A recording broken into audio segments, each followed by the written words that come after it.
Hello and welcome to this episode of Hearing Review TV, your all-access pass to all things hearing. I'm John Doherty.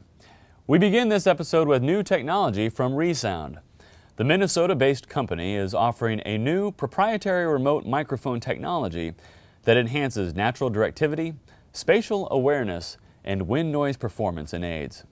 Not only is the hearing aid hidden from view due to its placement in the concha cymba, but it also improves acoustic performance due to pinna effects. Well, New Hampshire seems to stand behind the motto, live free or die. Thanks to a new piece of legislation, every insurance company in New Hampshire must cover at least the first $1,500 cost of a new hearing aid, plus fitting and dispensing services.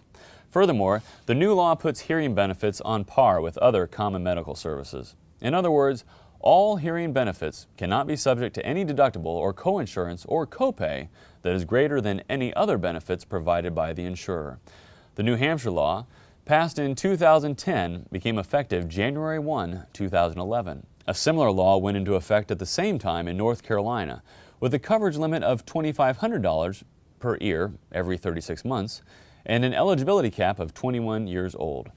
The two new laws bring the total number of states with hearing aid coverage mandates to 18, and a list of these will appear in the March edition of the Hearing Review. If you thought sun damage was the only risk you were taking buying your new Porsche 911 convertible, think again. New research published by the British Journal of Laryngology and Otology shows that driving your convertible with the top down above 55 miles per hour can potentially damage your hearing.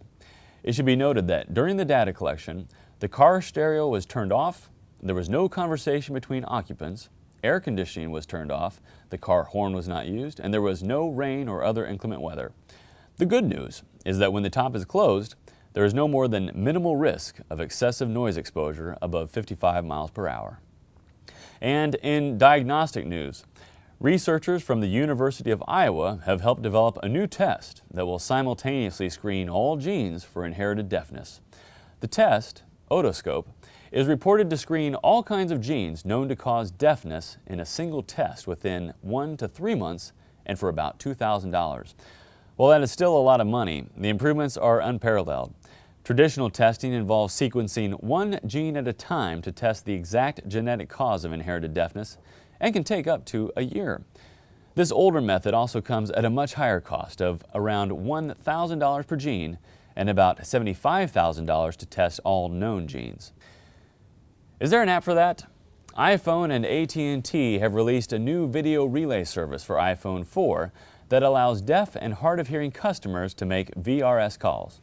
The free app allows a person who uses American Sign Language to place a relay call to a hearing impaired person by communicating through a certified ASL interpreter. To learn more, visit the iTunes App Store at www.itunes.com/App Store. And in other news, after 22 years of service, James Jerger, editor-in-chief at Journal of the American Academy of Audiology, will retire from his post on December 31, 2011. Dr. Jerger is one of audiology's most distinguished researchers and educators, and is also a founder of the American Academy of Audiology.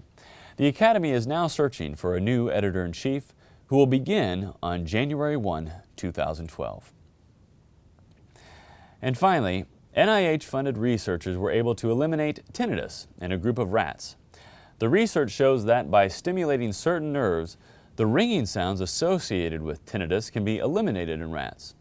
The research team induced changes in the auditory cortex of a group of rats by pairing stimulation of the vagus nerve, a large nerve that runs from the head to the neck to the abdomen, with the playing of a single tone. When the vagus nerve is stimulated, it releases chemicals, notably acetylcholine and norepinephrine, as well as others, that help promote changes in the brain.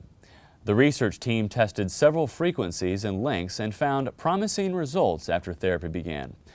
The researchers are currently working to fine-tune the procedure to better understand such details as the most effective number of paired frequencies to use for treatment, how long treatment should last, and whether the treatment would work comparatively well in long-term cases. Well, that concludes this episode of Hearing Review TV. We hope you enjoyed this broadcast.